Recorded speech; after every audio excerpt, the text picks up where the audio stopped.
It's the Opperman Report.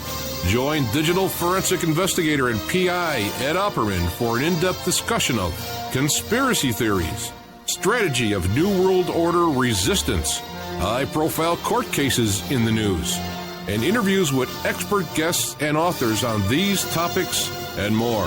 It's the Opperman Report. And now, here is investigator Ed Opperman. Okay, welcome to the Opperman Report. I am your host, Private Investigator Ed Opperman, and this show is brought to you by emailrevealer.com. You go to emailrevealer.com, you get a copy of my book, How to Become a Successful Private Investigator. We can also catch your husband or your boyfriend cheating online. You give us their email address, we'll trace it back to online dating websites. That's emailrevealer.com.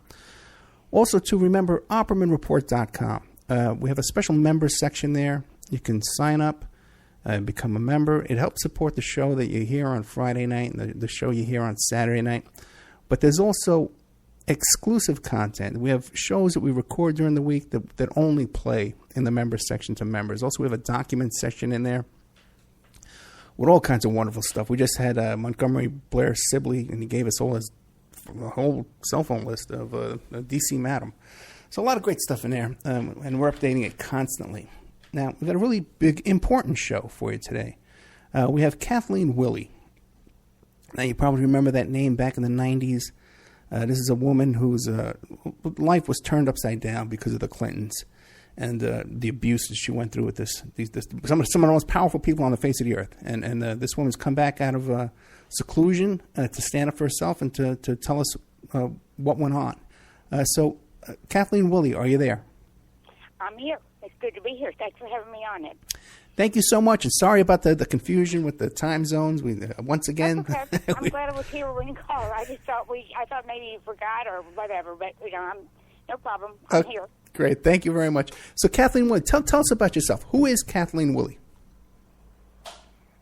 Well, Kathleen Willey is just a regular American woman. I grew up in Richmond, Virginia, and I got married rather young, at 23, and I had 2 children. I was a stay-at-home mom. I loved every minute of it.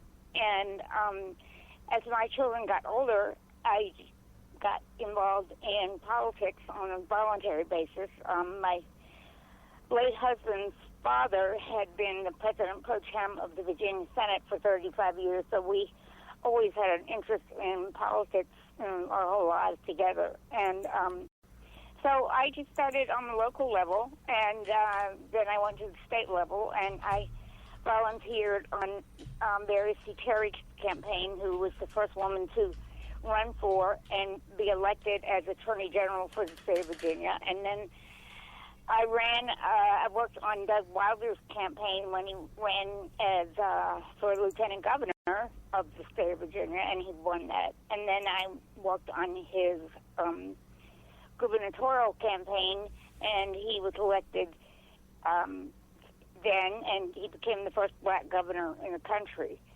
And then it was through that campaign we had a fundraiser for Doug Wilder at the Kluge Estate in Charlottesville, and which is now owned by Donald Trump, ironically. But and that's where my husband and I met Bill Clinton and other governors who just happened to be in Charlottesville for a Southern Governors Association meeting. So it was all very coincidental.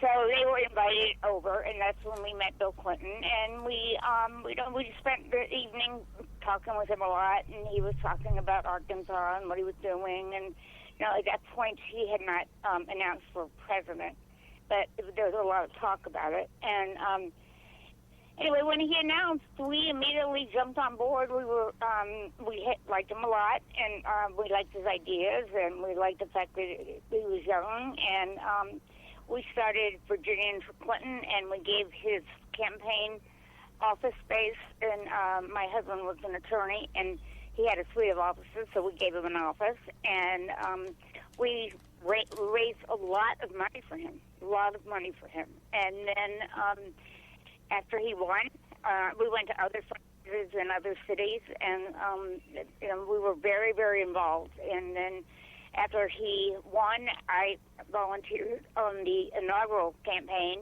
and so I was going to Washington. I was commuting to Washington every day for weeks for the inaugural, and then about 2 or 3 months after he was sworn in, they put out a call. They called our state party to see if there was anybody who would be interested in volunteering at the White House. They just really needed a lot of help, and I thought, well, this is a good time. I was an empty nester. My children were off in college, and so I thought, sure. And well, let me ask you this before we get to the White House. Yeah. When you were volunteering for all these various campaigns, what kind of work would you do every day as a volunteer?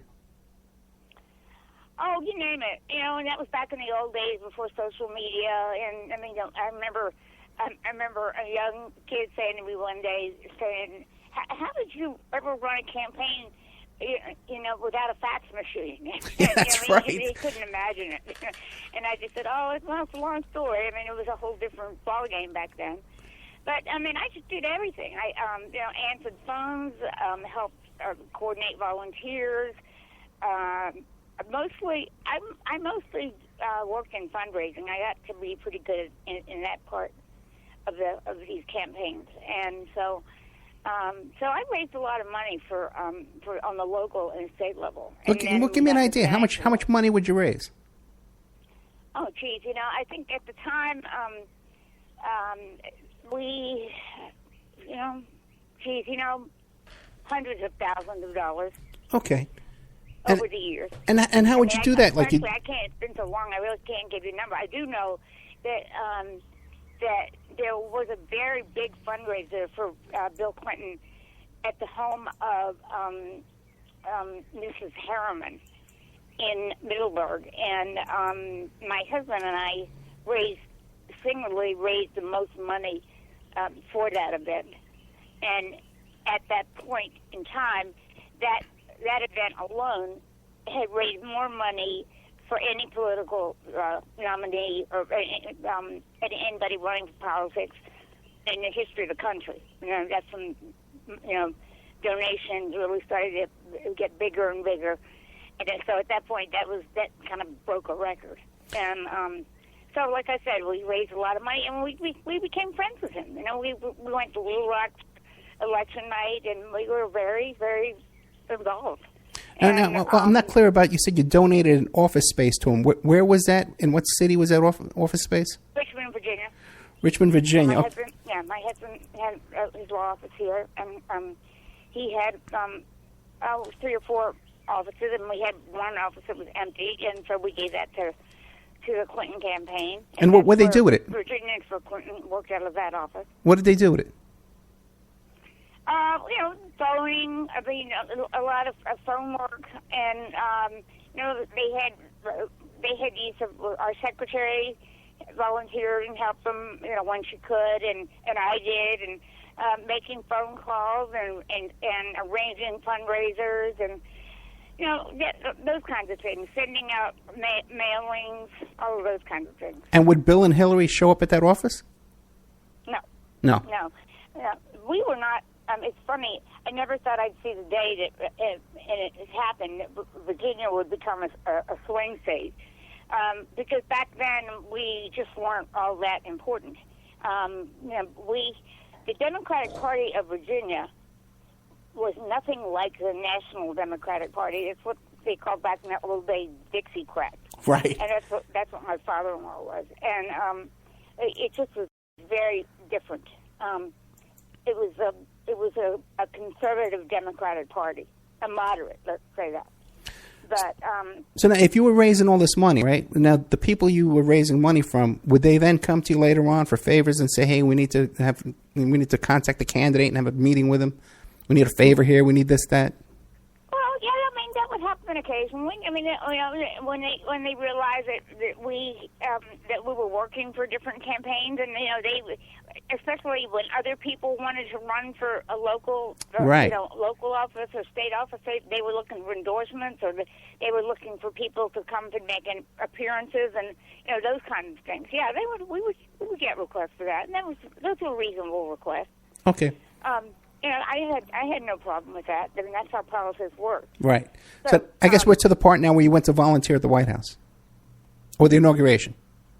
That was in March of '93, and I started out in the correspondence office. They were the rock stars, and they were overwhelmed in that office, and they were overwhelmed with mail, and they wanted to respond to everyone. So I started out there, and then I moved from there to the East Wing, and I worked in the social office, which is usually, in past history, has always been the First Lady's office. She's always been there in the East Wing. But Hillary, wanting to be the co-president, insisted on having her office in the West Wing. So we rarely, and I mean it was rare, that she came over to the East Wing. The social secretary always went to her office. I think maybe we saw her twice the whole time I was there. Anything that had to do with state dinners and receptions and Christmas, their first Christmas at the White House. I mean, there were events and receptions every single night in December, and we were very busy. But so let me get this straight. I will have to say that Hillary was not interested in that side of being a First Lady. But she was not interested in place settings and flower arrangements and all those kinds of things. She had no interest in that whatsoever. So at this period of your life, around '93, every day you would get up. Every day you'd get up and go to the White House. I went 3 days a week. 3 days a week? 3 days a week. I got up every morning, got on the train, and commuted. Then went and got on the train, and then rode the train home that night. And so that must have been pretty exciting, right? It was exciting. I can imagine. It was very exciting. I mean, it was very exciting. And I just remember I got the bug when JFK ran, and I guess mainly because I'm Catholic, and I was going to a Catholic school, and the nuns were all Twitter about everything, and I can remember the nuns straying in the black and white TV on election day, and then on inauguration day, and so that's when I really got the bug for politics. And so going, and I just remember the first week just walking around thinking to myself, geez, I'm walking on the same floor that JFK, walked on, and all these other presidents, and it was just to me, it was very overwhelming. Yeah, I can imagine. And the Rose Garden, and the East Room, and the dining room, the West Wing dining room, and the Oval, all of it. It was just, it was surreal. Oh wait, now you would go into the Oval Office. Well, there were days when he wasn't there. Right. And if you were, if you asked, you could go in and walk around and look around. And then, is everything smaller? Is everything smaller than you? We were friends, and then, right. and I just happened to see him one day. And, okay. And he said, "Would you like a tour of the Oval Office?" I said, "Well, sure." And so he walked me around the entire Oval Office, and I realized later back behind the Oval Office there's a little kitchen, and there's a private dining room, and then there's that famous private study where he and Monica and God knows who else got together. But I mean, I got the whole tour. Now, is it smaller than you would imagine, or is it bigger? What is it? It's much smaller than I imagined. Yeah, I figured too. Yeah. People fought for real estate in the actual White House. Most offices are next door in the old executive office building, which is huge. But the actual, I was very surprised. The White House itself is smaller than one would think. I mean, the East Room, where they have they bring in. I mean, I was so surprised because I would help plan state dinners once I got there, and I was so surprised that, I mean, if you really cram tables into the dining room or the east room, you would be lucky to get 125 people in there. Really? So you really had to do some maneuvering to get that many people in there.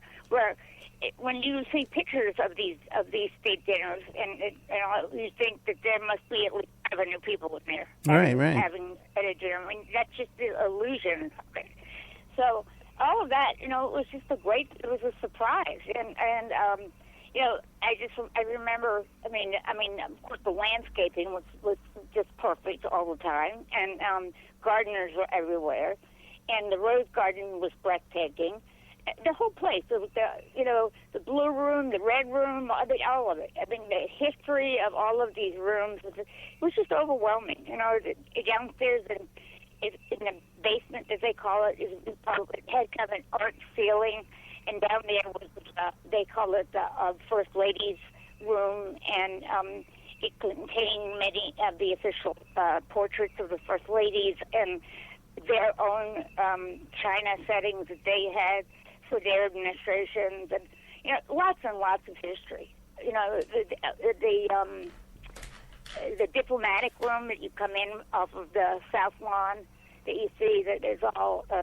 The walls are all painted murals. I mean, it just was a beautiful place. It is a beautiful place. Now, what about the security, the Secret Service security? Did you find it was like really as intense as people think it is, or did you say, "Oh my God, anybody could just walk through here and do whatever they want"?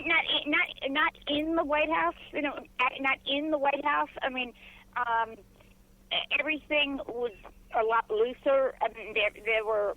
Capitol Police had roles in the White House, as well as the Secret Service in the White House.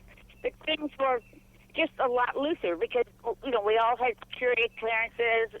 We weren't dealing with terrorism at that point. Right. I do remember I think it happened 3 times. They put us on lockdown when they would find an unaccounted for car in the parking lot. Right there between the West Wing and the old executive office building, and they'd lock us in, and that was kind of scary because you really couldn't get a whole lot of information. But I found the Capitol Police and the Secret Service to be very normal, down to earth people that took their job seriously, but who you could talk to every day, have regular conversations with every day, just stop and chat with them, how are you, how are things going, kind of thing. So inside the White House, that was, you didn't have to worry about that. Outside is a whole different story. Now, what about Chelsea Clinton? Would you see Chelsea running around and playing? I saw Chelsea quite often. Yeah? She was... she was kind of off limits to everybody, and I certainly understood that. But I did see her quite often, going and coming, from school, and when she would go to see her dad. And I saw her going to see her dad a whole lot more than I saw her going to see her mom. But maybe I just missed that. But yeah, I saw her. She was a nice, quiet little girl, polite, very polite, and but we all pretty much gave her a wide berth.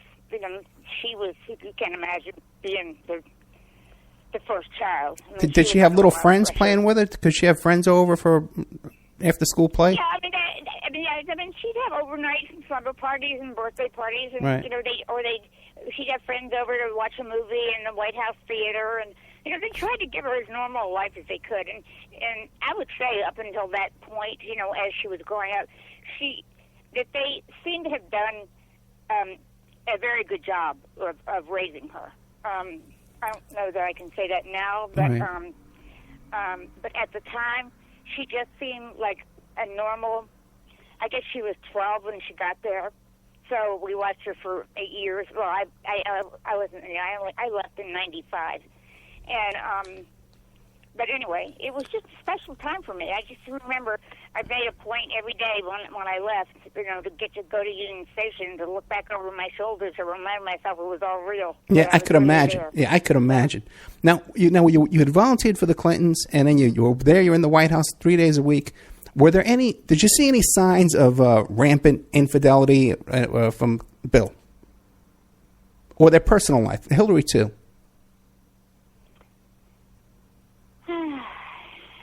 No. No. Were there rumors? Oh yeah, there's always rumors. What kind of rumors? And I worked when I after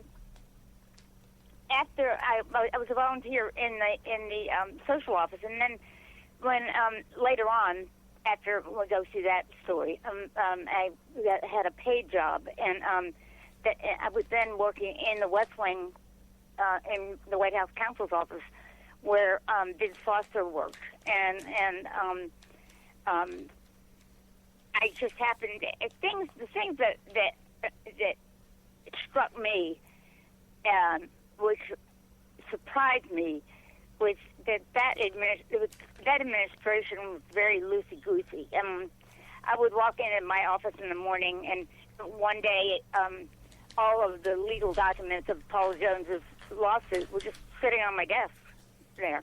Really? And then I walked in another morning, and the entire FBI background check of somebody who was being considered for the Supreme Court was just sitting on my desk.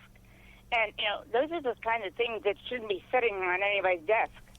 And I just, I found it to be, I was surprised at the informality of that administration. I would see days where Clinton and his gang would be in the White House and running shorts in the Oval Office or jeans, and their feet up on the tables and the desk, and pizza boxes open all around, and I just that struck me as rather inappropriate. But who was I to complain? But I remember thinking at the time that other presidents, Ronald Reagan and Bush and all, demanded that anybody who walked in there would have a coat and tie on, or a woman would be dressed appropriately, and they held the office in high regard. We found out later Bill Clinton didn't. Now, what about any rumors of? There's a lot of rumors these days of Hillary being a heavy drinker, and of Bill using cocaine and using drugs and stuff like that. At the time, were there any rumors like that? Yeah, I heard them. And there were also rumors about her temper, and I personally would see him on days when he'd show up, with a Band-Aid on his forehead, a cut on his face, or it was always he ran into a door, or he fell down jogging or something. But you would hear, being that close in that close proximity to people around there, you'd hear the rumors that there'd been lamps flying the night before. And, I had heard that Hillary is a thrower, and I saw evidence that Hillary is a thrower. Anything she could get her hand on, she would throw at him. What kind of evidence did you see? Well, I would see him, like I said, with a bandage on his forehead. So I guess he was the catcher, right? Huh? He was the catcher. If she was the thrower, he was the catcher. She was the thrower. Catcher with his face. Now, right, exactly. Or he didn't duck fast enough. Right. Now, what about you mentioned? After he got shot, but yeah, and I think, and I have heard, just from people I still know, who are still in those circles, that has not changed. She's still throwing things. Right. Now, and what? Giving her every reason to throw things. What about? It's beyond me. Yeah. What about Vince Foster? Now, you mentioned you were there at the time. Vince Foster.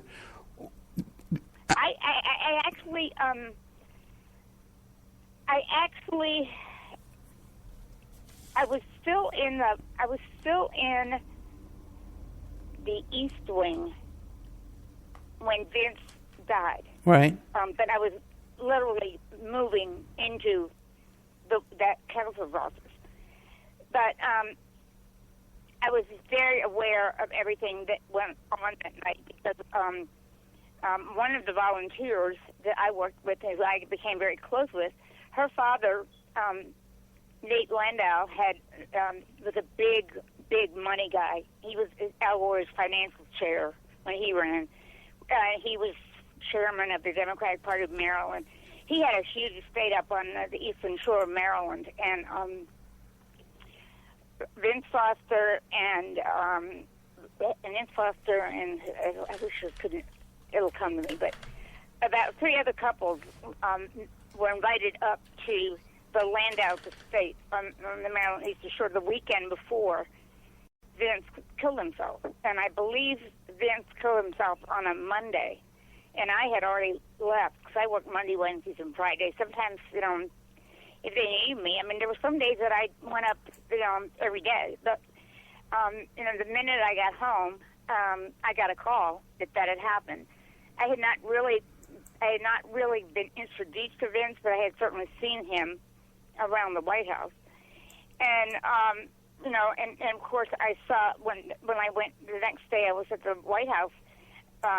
My friend Harolyn, who, like I said, was the daughter of Nate Landau, was just beside herself because they had just spent the weekend with him. And, we were talking about how he was and, did he look like he was, getting ready to commit suicide the following Monday, or did everybody was looking for signs, or did anybody miss something? And, unfortunately, I went through the same thing months later with my own husband. But, right.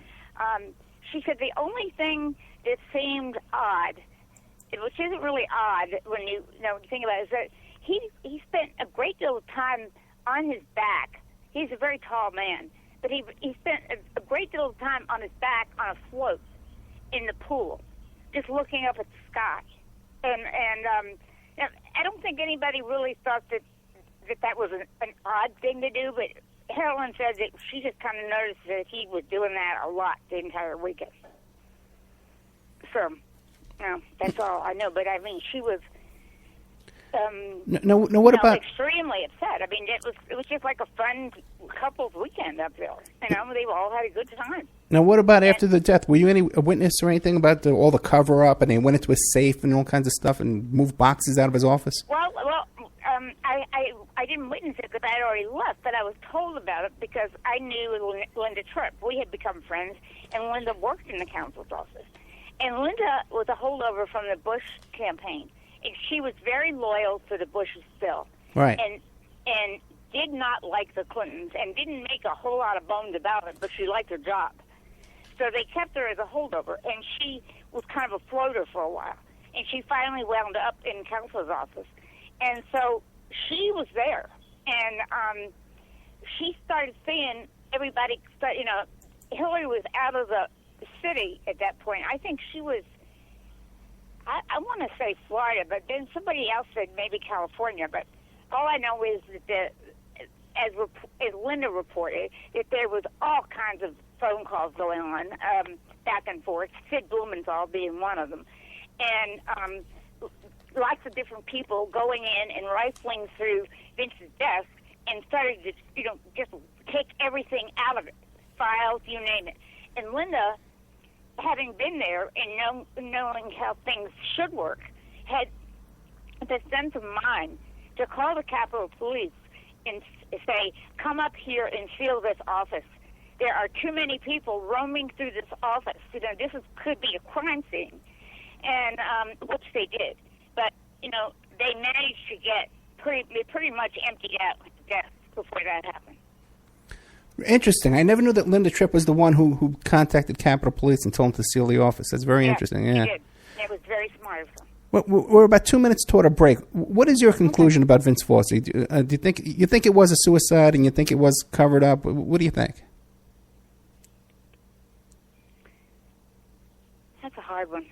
Because then I get into that. I try to stay away from that conspiracy theory, whack job label, but because I've been called that before. But I do have my doubts. Right, suspicious. And I do have my doubts, and I have talked to one extremely credible person who did see photographs and did see 2 gunshot wounds. Okay. All right. And I do, and I mean extremely credible. This person has no reason to lie. And is this a name that we would know if you mentioned the name? Yes. Okay. But I'm not going to do that. You're not going to mention the name. You're not going to do that for me, huh? Okay. No, you do it. Okay, you've done enough so far. Okay. You might be able to, if you started digging enough, you're in that business. Yeah. You might be able to figure it out, but that's one I'm not going to divulge. Okay. Okay. Well, would you confirm it for me off the air, off the record, if I found out who it was? We'll talk off the air. You're going to have to let me think on that one. Okay. We are with Kathleen Willey. Her website is A Scandal a Day. That's all one word, but if you go on Facebook, too, it's A Scandal a Day. She has a Facebook page as well. Also, too, she has a book that she's written about a great deal of this topic. Target, Caught in the Crosshairs of Bill and Hillary Clinton. We'll be right back after these messages with more of Kathleen Willey. This is your host, private investigator Ed Opperman. And if you're enjoying this show right now, there's more. You can get more. You can go to the Ed Opperman YouTube channel, and you could subscribe there. And we have archives of all of our past shows for over the past 3 years, about 200, 300 shows. You can also go to the Opperman Report Spreaker channel, and you could follow us there.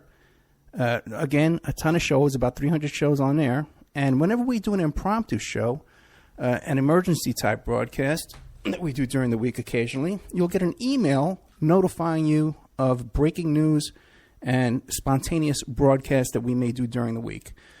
You can also go to OppermanReport.com and become a member. If you become a member, you help support the free archives on Spreaker and YouTube, and you help support the free shows on Friday evening and on Saturday evening. Each of these shows, Friday evening and Saturday evening, are carried for free on 7 internet stations, okay? So you help support that, but also, too, at OppermanReport.com in the members section, we have exclusive content. Shows that are recorded during the week that are only available to members. So please check out OppermanReport.com and help support the show. The son of a Polish immigrant who grew up in a Brooklyn tenement, Bernie Sanders. He went to public schools, then college, where the work of his life began, fighting injustice and inequality, speaking truth to power. Bernie moved to Vermont, won election and praise as one of America's best mayors. In Congress, Bernie stood up for working families and for principle, opposing the Iraq War, supporting veterans. Now he's taking on Wall Street and a corrupt political system that holds up a rigged economy. Bernie's campaign is funded by over 1 million small contributions from people like you. He's fighting for living wages, equal pay, and tuition-free public colleges. Bernie Sanders. People are sick and tired of establishment politics, and they want real change. Bernie Sanders, husband, father, grandfather, an honest leader, building a movement with you to give us a future to believe in. I'm Bernie Sanders, candidate for president, and I approve this message. Paid for by Bernie 2016. Check out strawmanmusic.com. Sean Duff is our webmaster here at the Opperman Report, and he's a very talented musician. He's part of a band called Strawman. They're based up there in Canada. Don't hold that against them. These are like-minded folks. If you like the shows you hear on the Opperman Report, you'll like the music that they have over at strawmanmusic.com. Enough is enough. Wall Street's greed and illegal behavior drove this country into the worst economic downturn since the 1930s.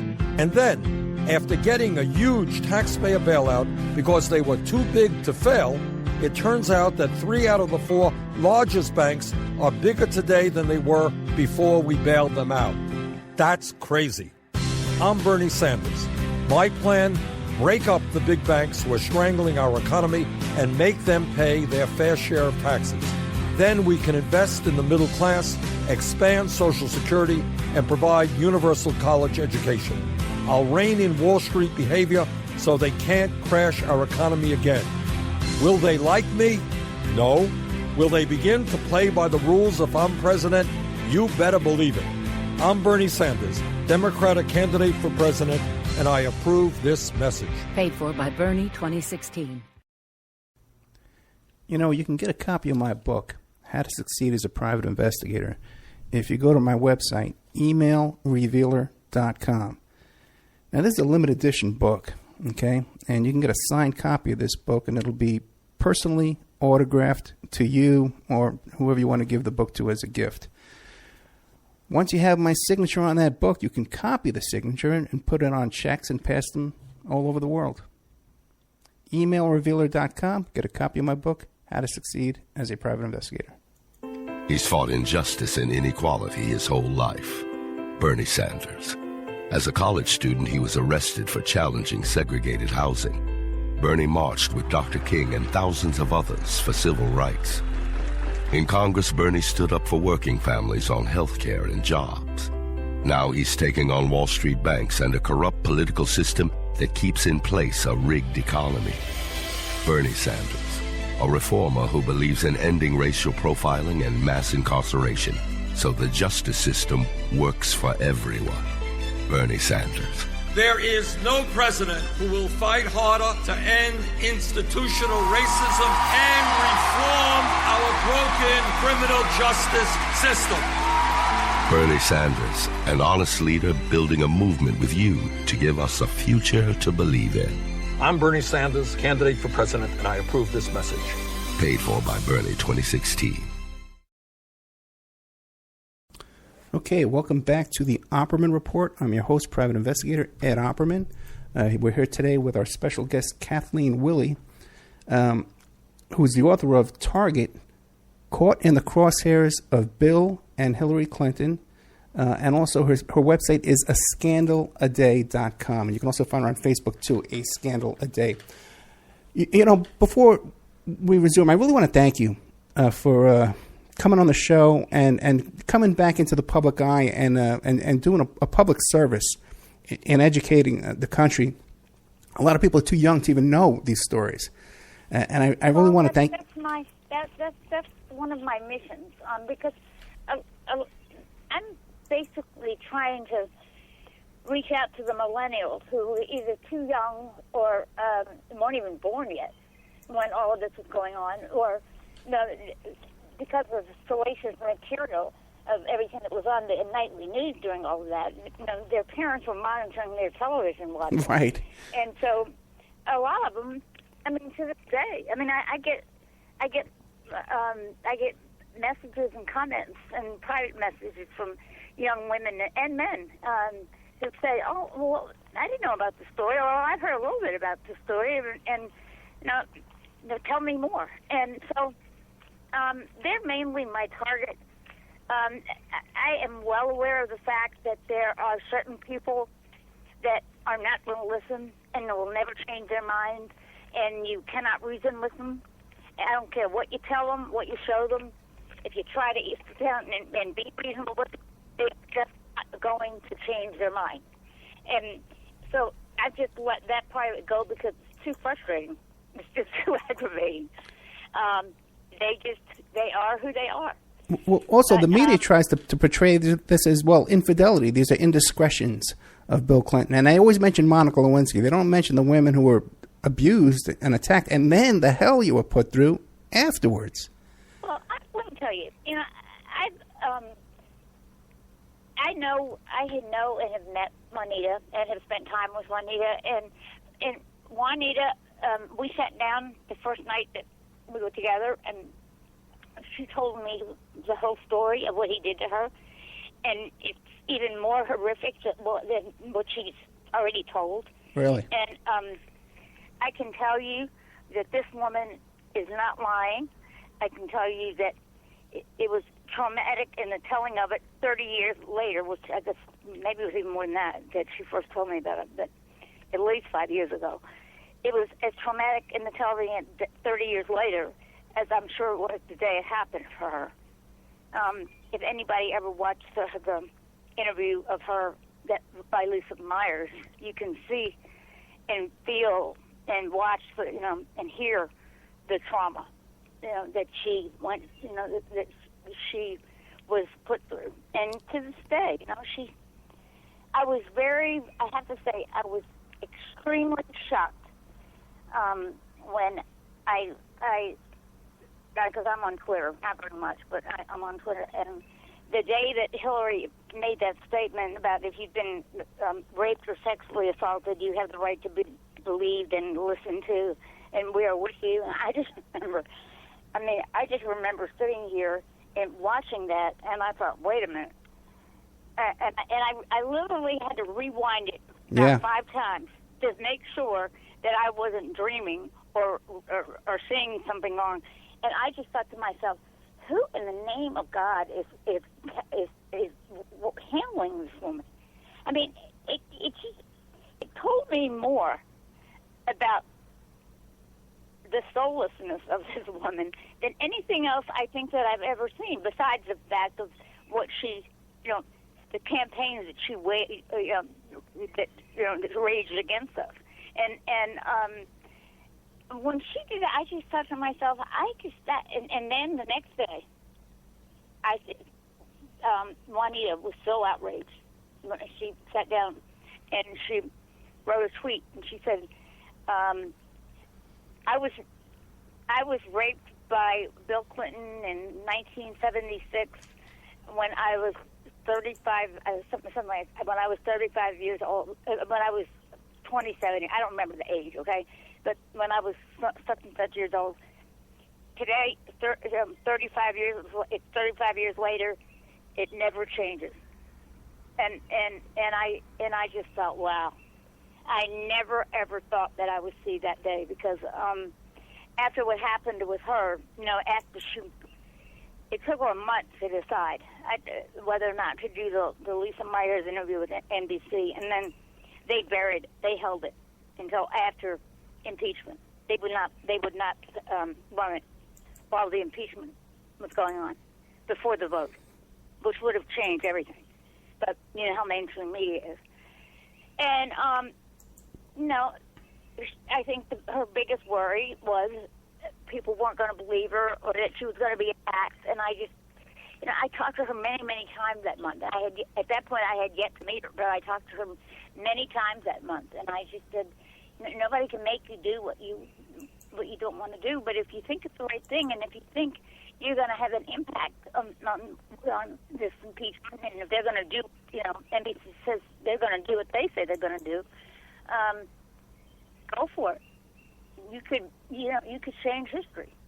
And she eventually did, and they held the interview, and Lisa Myers eventually lost her job. And so after that, Juanita just said, never again. So when I saw that, because we talked over the years, we stayed in touch, and I called her immediately. I said, what in the world? She said, Kathleen, I was so outraged when I saw that tweet, and then I saw a clip of her saying that, and I was so beside myself. She said, you know what? I can't stay quiet anymore. I've got to get back out there again. And she's back out there again, and she's been on radio and TV, and yeah, we will continue to do that. Yeah, Juanita Broderick was just on the Opperman Report 2 weeks ago, live on a Saturday. But unfortunately, I had a guest host that week. I didn't get a chance to interview her myself. But I'm hoping to have her back, where I can interview her myself, because I just have so many questions about all of this. She's very willing. She's very, very willing. Yeah, I'm sure we'll get her back, because I'm sure she enjoyed the show. Everybody said they really liked the show, her appearance. Now, let me ask you a question, too, because you mentioned all these names, Linda Tripp, and what about Monica Lewinsky? Did you meet her? Did you know her at the time? No. Never knew her? She came right after I left. Gotcha. Okay, so then I was in touch with Linda a little bit after I left. See, when Linda left, she was let go, and it was at that point that I was given a part-time. I needed a job at that point, and I was brought on part-time, and Linda was let go. But it wasn't because they brought me in; it was because they brought in a new counsel. The original counsel had to leave under scandal. Big surprise there. But he had to leave, and they brought in a new counsel, and he wanted to bring his staff with him. And so they let Linda go. And so she was furious, and she viewed it as my taking her job, which is ridiculous because, I mean, I made hardly anything, and she had been a civil servant for many years and had a very good salary. So she was making 3 times as much as I was making. So it wasn't that, but she perceived it as that, and she was very angry. And and we did not part friends. And I only talked to her one time after that when the press started snooping around because I had told Linda I had seen she was the first person I saw after what happened to me in the Oval Office, and when I told her, when I saw her, I told her, and later on we came to realize when Paula Jones filed her lawsuit and they started looking for women, and then I got subpoenaed, we finally figured out that Linda was working for Paula's attorneys and giving them a lot of information. And then in turn, she was taping everything with Monica. And she was doing all of that with Monica. Well, what do you think her motives? I have to say this. Yeah. I will say this about Linda.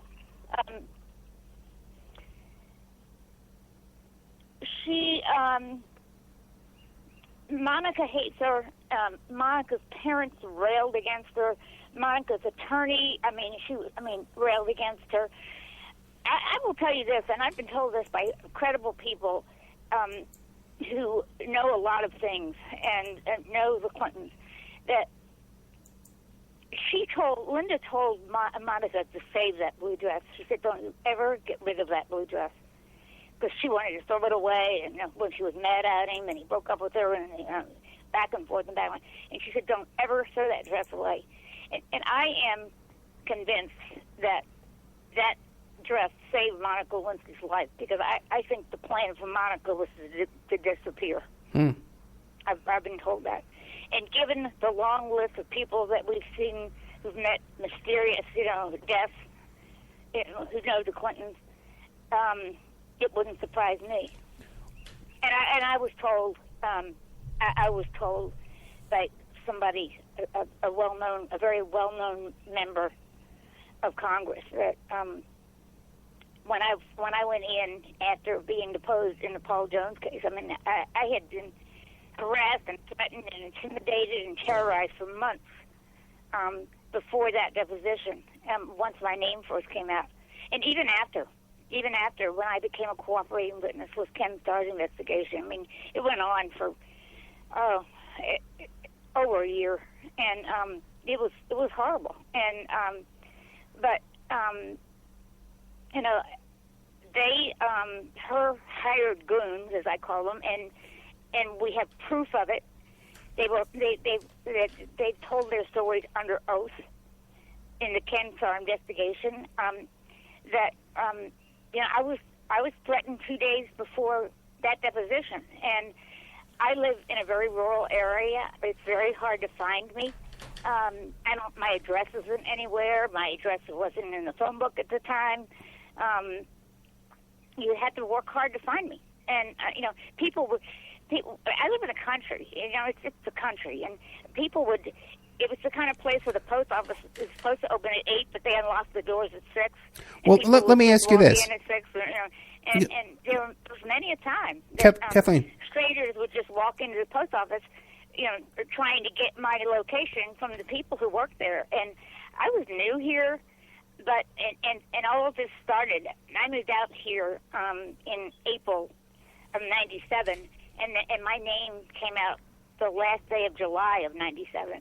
And they became very protective of me. I have to say, they really did. And anybody who walked in, they said, either get out or we're calling the police. We know why you're here, and you're not going to find out anything from us.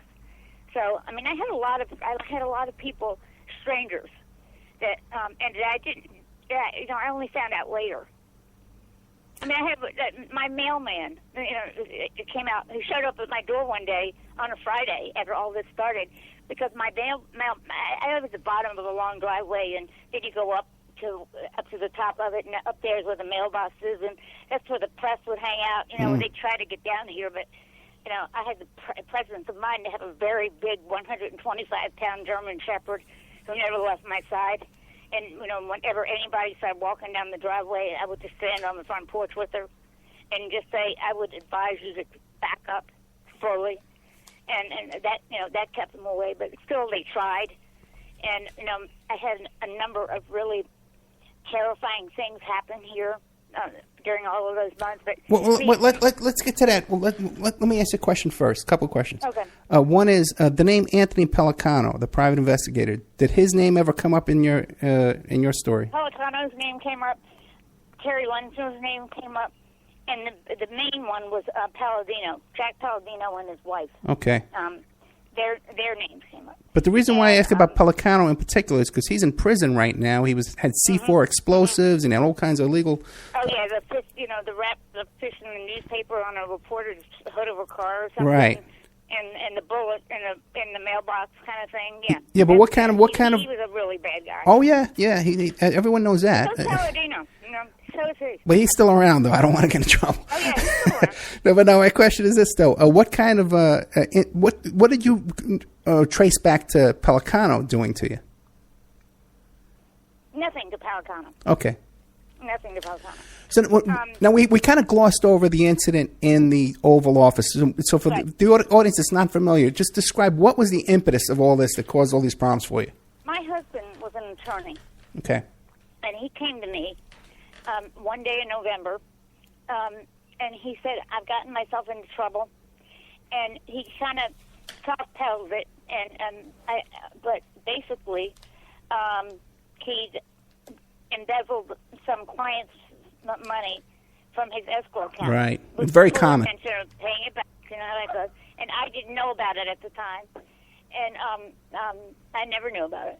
We had one of these very traditional Southern marriages, and he was 13 years older than I was, and it was like, you take care of the kids, I'll take care of them and the money kind of thing. I mean, that's the way it was back then. Sure. And so, he had a good career, and he was very successful. He was a land use lawyer, and won a lot of cases, and I thought we were doing well, and I found out, unfortunately, it wasn't all that well. And well, I just want to interject here. It's very, very common for attorneys to dip into the escrow account. Yes.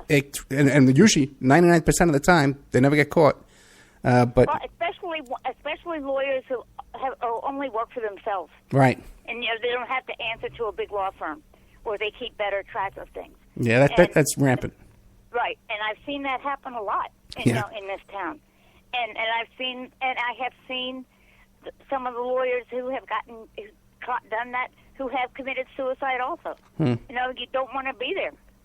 And but anyway, he'd taken a lot of money, hundreds of thousands of dollars that he'd won for clients, and he took it.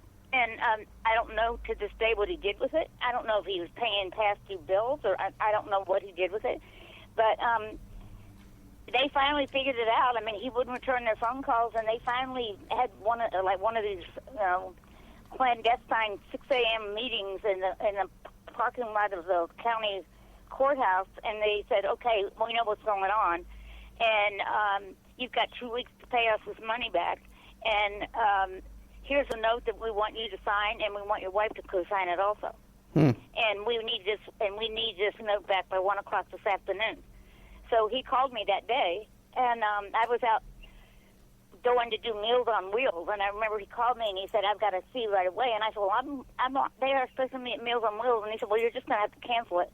And he met me at home, which was really strange. I mean, that never happened, even though his office was close to ours. And he walked in, and he started telling me the story, and he said, don't worry, everything's under control. I've made arrangements to borrow the money, and we're going to get out of this, but they need us by 1 o'clock today, or else I'm really going to be in trouble. They're going to go to the bar. And so I said, well, of course I was going to. What was I going to do? Say no? And so, yeah, I signed it, and they had what they call a gentleman's agreement, which holds a lot of water here in the South. And anyway, they shook hands on it. And they said if he would have the money paid back by noon on November 29th, which is the Monday after Thanksgiving, that all would be forgiven, and that would be the end of it. Well, they got the note. I signed the note, and they went straight to the bar. And the bar started investigating him. So at that point, he knew it didn't matter whether he paid him back or not. He was already in trouble and facing serious consequences. But even still, what I've seen, Laura, is it just got a suspension after dipping into the escrows. Who knows? You know, that's the thing. That's when I get, you go through all the stages of grief. I mean, yeah. Look at it. It's 23 years later. He would have been in and out by right. now. Probably, I don't know if he would have lost his license forever, or what Bill Clinton lost it for 5 years. He got his license back. Not that he ever needed it again, but who knows? I mean, maybe some judge would have given him a harsher sentence because of who his father was, or maybe a lighter one because of who his father was, or he could have a plea. Who knows? He didn't want to. He couldn't face it. Yeah. He couldn't face the shame and embarrassment of it.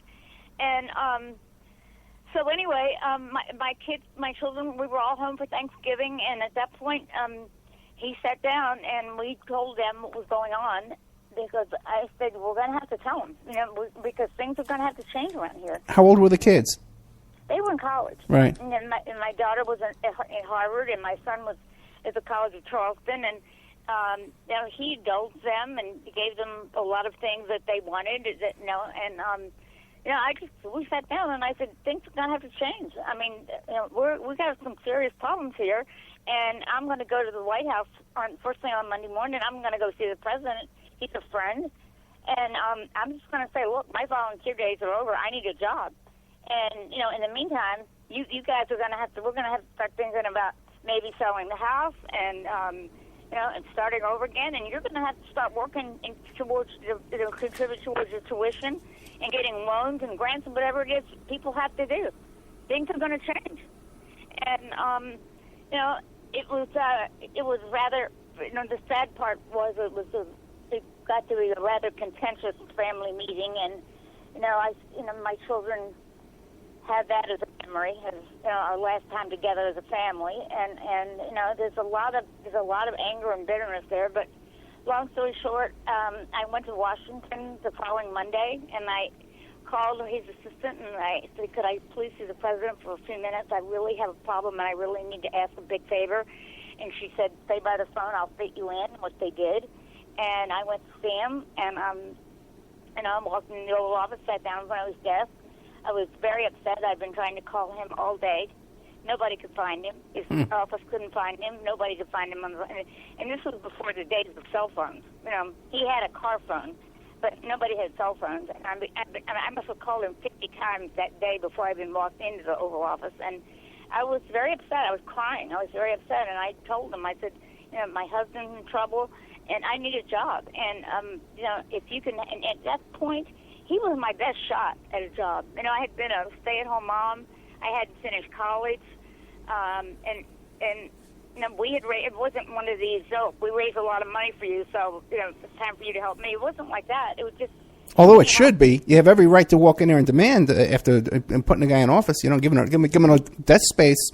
No, it was never like that. But it should have been. I need your help. Yeah. That's all. I never mentioned, look what we did for you. But he knew what that. I just said we were friends. Yeah. We were friends. I mean, I told my children, I told my husband, I'm going to go in and see the president on Monday and ask him for a job. Everybody knew it. And, so he could see that I was. And he said, well, would you like a cup of coffee? I can see you're upset. And I said, well, yeah, sure, I would. And he said, well, let's go back here in the back. I've got a little kitchenette here. And I noticed it didn't, I was so upset, but I noticed him dismissing the guy that worked there in the back. And he said, well, let's go in here. I've got a private study here, and let's go in here and sit down, and we can talk more privately. And like I said, I never saw anything. I just didn't see anything wrong with that. And he went in, and he did sit down, and I never sat down. I just stood up and drinking my coffee and leaned up against the door jamb of the door. And and I just told him he was. We made a little bit of small talk about how things were going in the social office at that time, which is where I was. And And and I just gave him the basics, and I said, I know that you're fitting me in. I've got a very short window here, but I just need to give you the basics, and I just need a job. And and I'm not necessarily asking for a job here. I just need Richmond would be great, anywhere in the federal government if you could just help me. My life has changed dramatically. Our lives have. We've got 2 kids in college, and we've got a very serious situation. Did you go into detail about the disbarment, about the escrows? Did you go into detail about the escrows? Yeah, I did. Yeah, I told him what had happened, and his being a lawyer, he knew what I was talking about, and anyway, so I just, I thanked him for his time, and I said, I appreciate you. I know you're busy, and all of the perfunctory thank yous and everything.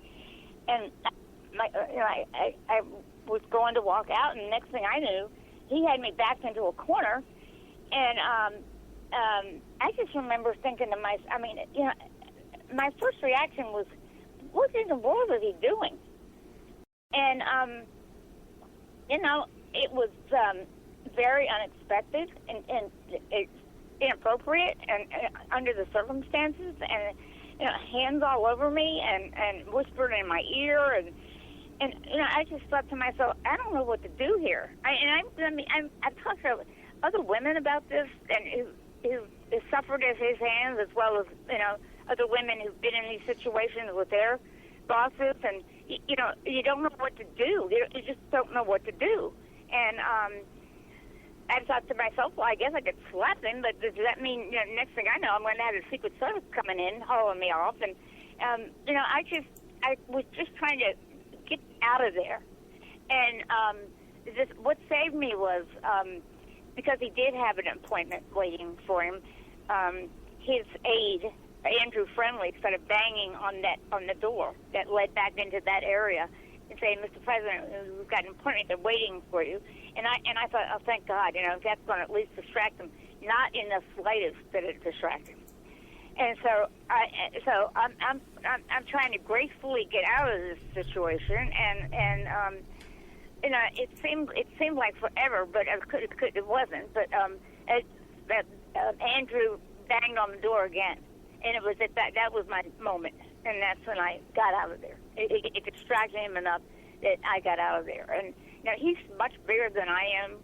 I'm little. I'm about 5'2", and he's 6'2" or something. And it took some doing, but I got out of there, and I just remember thinking I just remember thinking I just got to get myself straight here, and just hold my head up and thinking to myself, who in God's name is going to be waiting on the other side of the door for this appointment? And sure enough, I opened the door, and there stands Leon Panetta and Lloyd Benson. And I'm thinking to myself, dear God, with the rumors going around with him, what in the world are they thinking? And I just got out of there as fast as I could. And, by that time, it was time for me to kind of start packing up and getting out of there and getting to the train. And the minute I did, I just, raced to his office, knowing in my heart that he was there. And he wasn't. I pulled into the office, and the lights were off, and the door was locked, and my heart just sank. And I thought, well, he's got to be at home.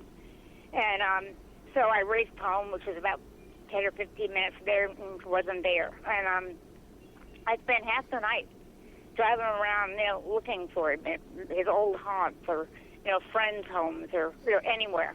And I never found him. And I finally came home in the middle of the night. This is your husband you're looking for.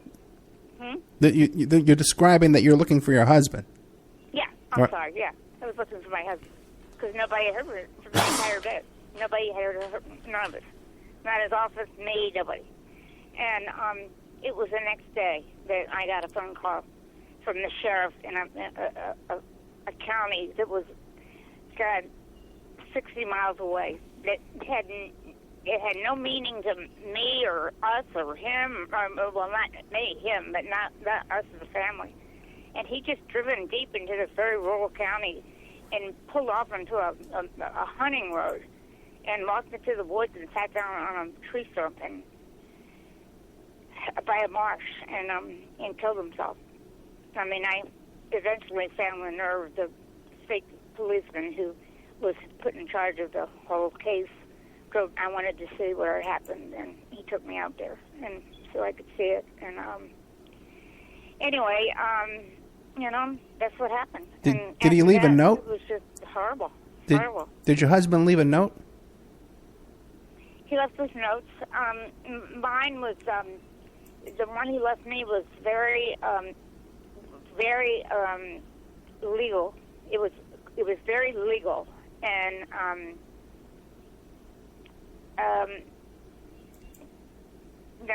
basically said I was a fool out of control, and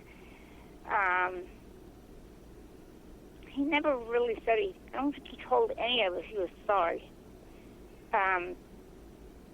But, he said it was just heartbreaking. He told my kids, you'll do well, and he told my son to take care of your mom, your mother, and your sister, and it was horrible. He left. He didn't leave any for his mother or his sister. He left one for his best friend, two of his best friends. And one of them, in fact, was the one who would offer to loan him the money to pay off this debt. And after that, and then 2 days after his funeral, I got slapped with a lawsuit for over $500,000 by a slimy, guy. What do they call him? A processor. Oh, process server? Yeah. Yeah. Came by the house, when none of us had come up from air. I have a vague recollection of him slapping that thing in my hand, and just remember opening it up and looking at it and just thinking, dear God, I mean, we were a mess. We were just a mess. My son couldn't go back to school. My daughter did go back to school, and it was just it was a horrible, horrible, horrible time that we had to get through. I had numerous lawsuits that I had to get through, and it hasn't been easy since then. It hasn't. I never was able to get meaningful work. There was some insurance money that I was able to live off of for a while, and then by the time when that ran out, the whole scandal had already happened, and try sitting down and sitting across from an employer or somebody being interviewed for a job, being Kathleen Willey, and sitting there and thinking to myself, well, should I tell them who I am? Because it was some years, it was 3 or 4 years later. I mean, that happened in 1993 in the Oval Office, and when my husband died, and it was after 1997 when my name came out, and then it was really big. My name was in 98, and that's when I really needed a job. And how did your name come out? I never could find meaningful work. I just couldn't find a job. I mean, it's just been horrible. How did your name come out? How what? How did your name come out? How did this whole incident in the White House, how did it all become public?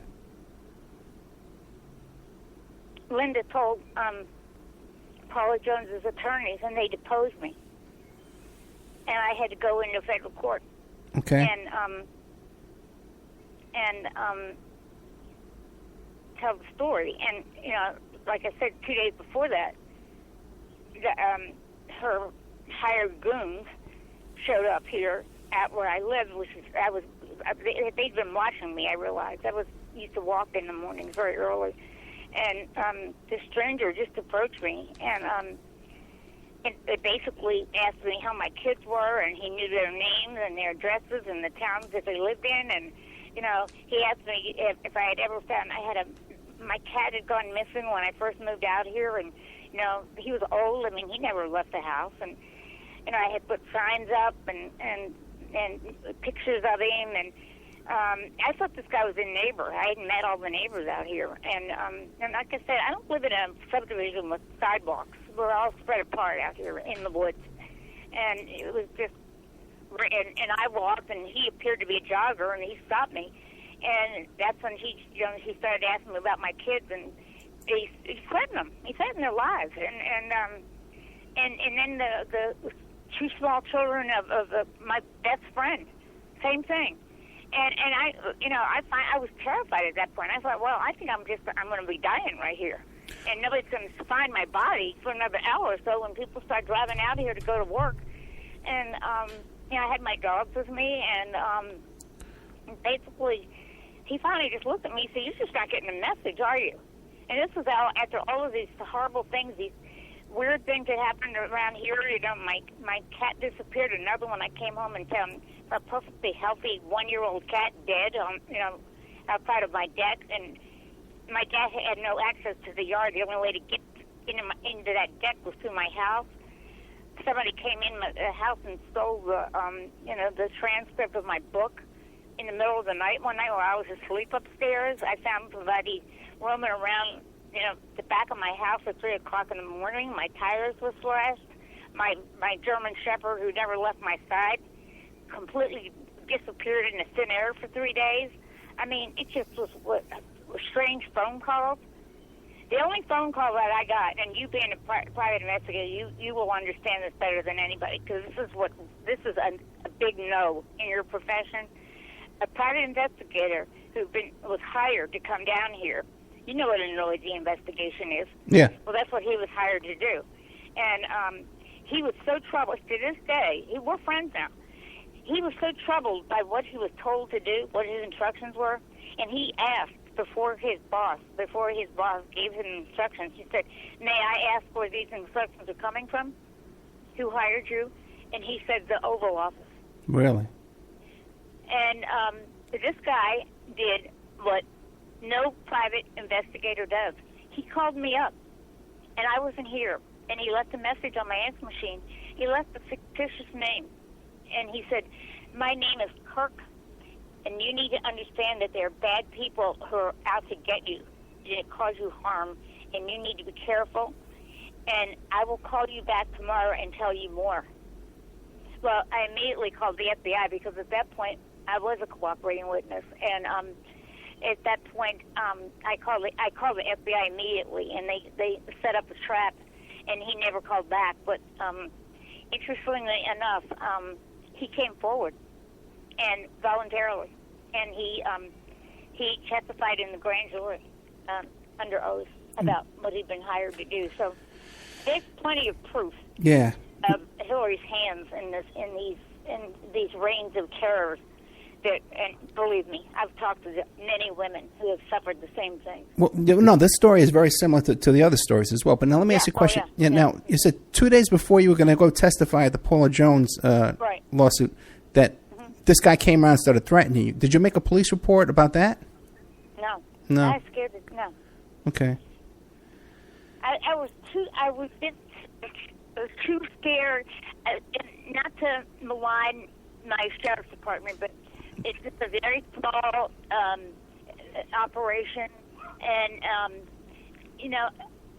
the guy was gone. And right. He was just gone. I just remember just running away from him, and him. About 100 yards away that I was running away from him, I turned around to see if he was running after me, and basically he was gone. He just disappeared. I never saw him again. So I just came home, and I just said, I remember just sitting here. It was a January morning, January 8th of 1998, and I just remember sitting here thinking, boy, I am way out of my league here. And you were living... And I will be the first one, I will tell you, and I'll be the very first one to admit that I had every intention of going into that courtroom and lying under oath. I was that terrified. I was terrified. When somebody threatens your children, you're talking a whole different ball game here. And I was fully, but I just thought I'm just gonna have to do this and just take my chances. And some inner voice kicked in.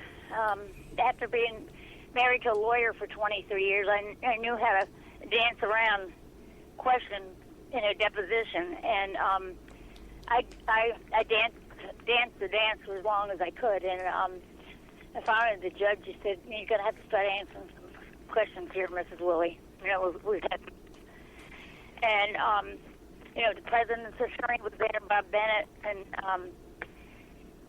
I told the truth, and I just kicked in, and I'll never forget the look on Bob Bennett's face.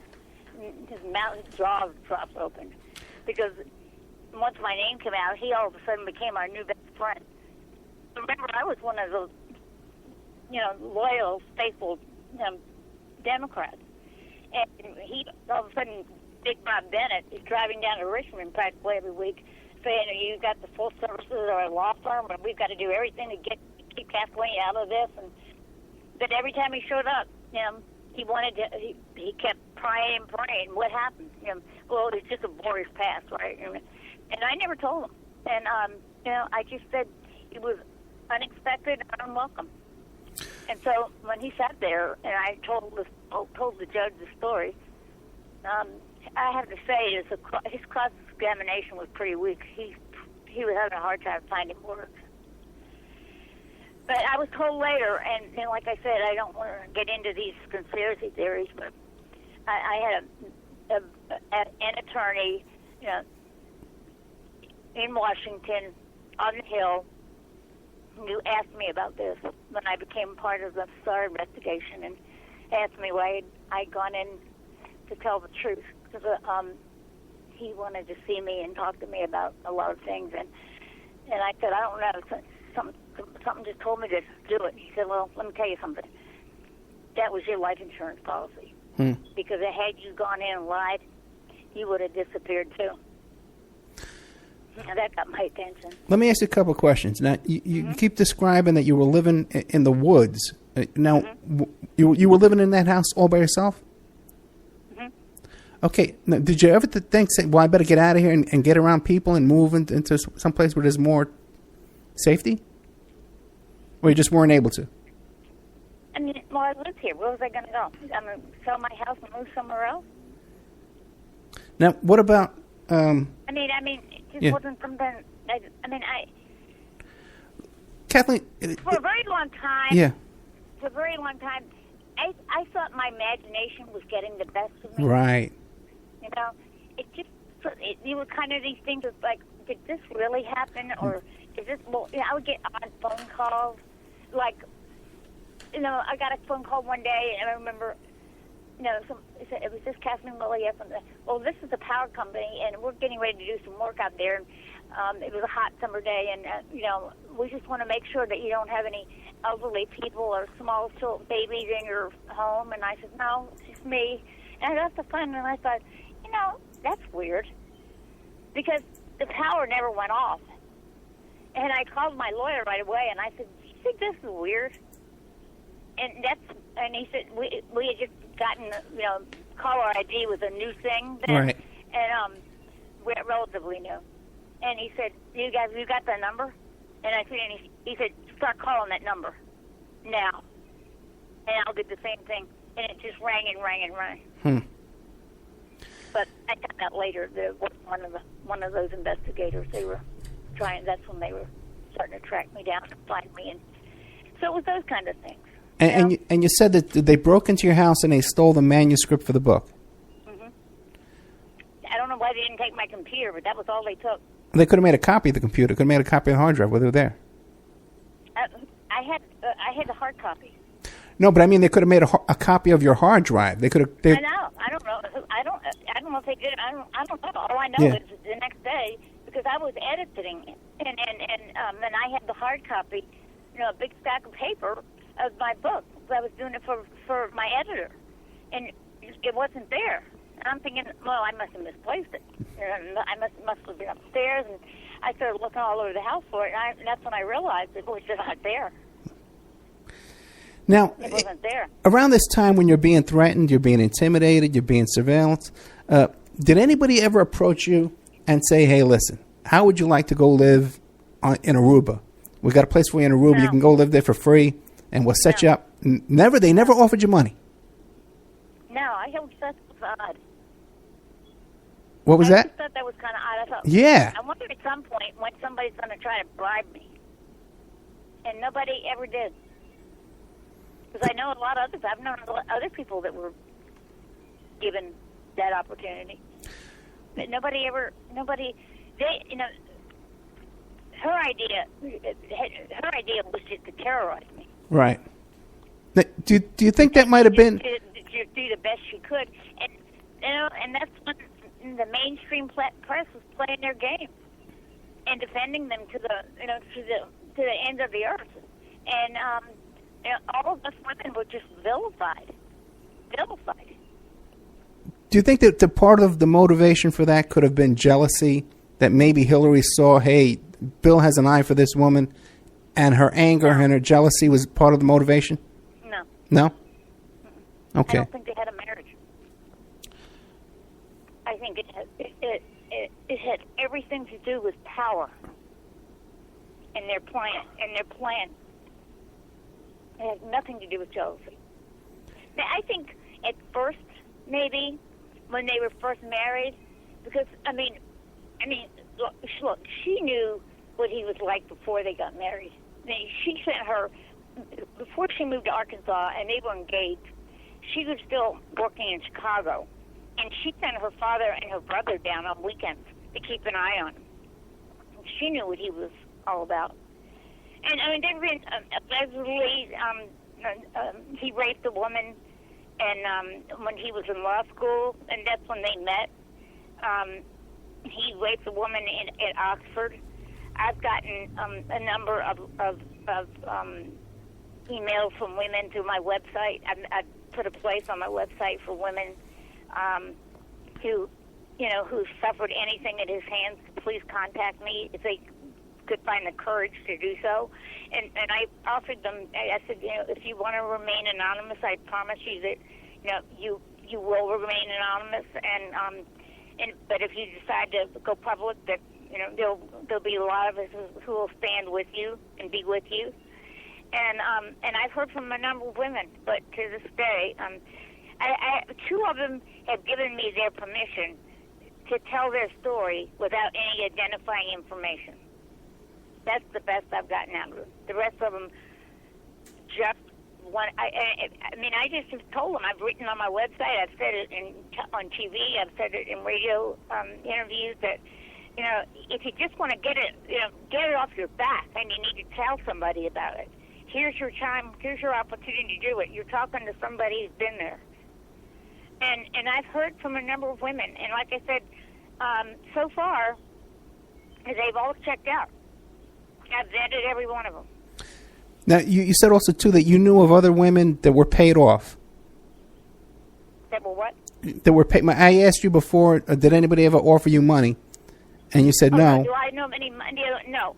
I don't know of any other women who were paid off. No. I just know of other women who were either assaulted or raped by him. Okay.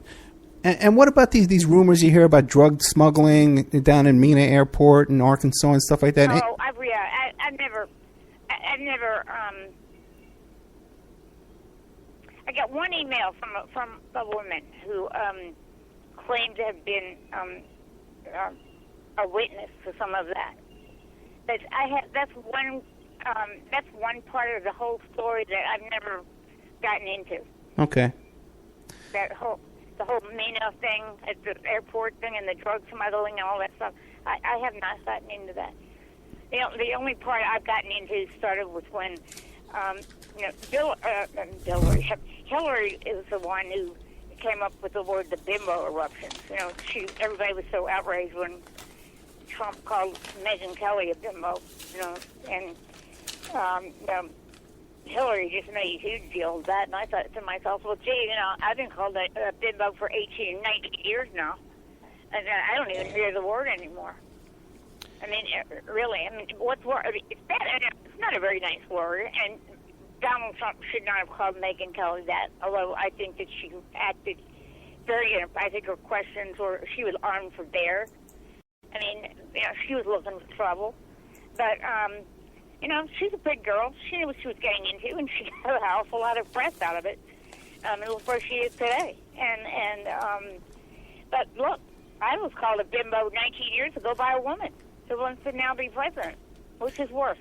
Now, when you came forward and you testified, did you have anything to gain by testifying in your life? Any kind of benefit, any possible benefit from that? I had to testify. I was forced to. Right, I understand. But then what is people's allegation against you? That you made it up because, for what reason? What reason would you have to make up this story? Any possible... You know what I'm saying? Who would make up a story like this? That's what I'm saying. Yeah, it's you had nothing to gain by coming forward, and your life's been turned upside down. You would say. Right. Well, I didn't know my life was going to be turned upside down the same day that I went in to ask the president. Right. No, not by that. Yeah. Yeah, I had no idea that the next day I was going to be without a husband. Right. None. I saw no sign of that whatsoever.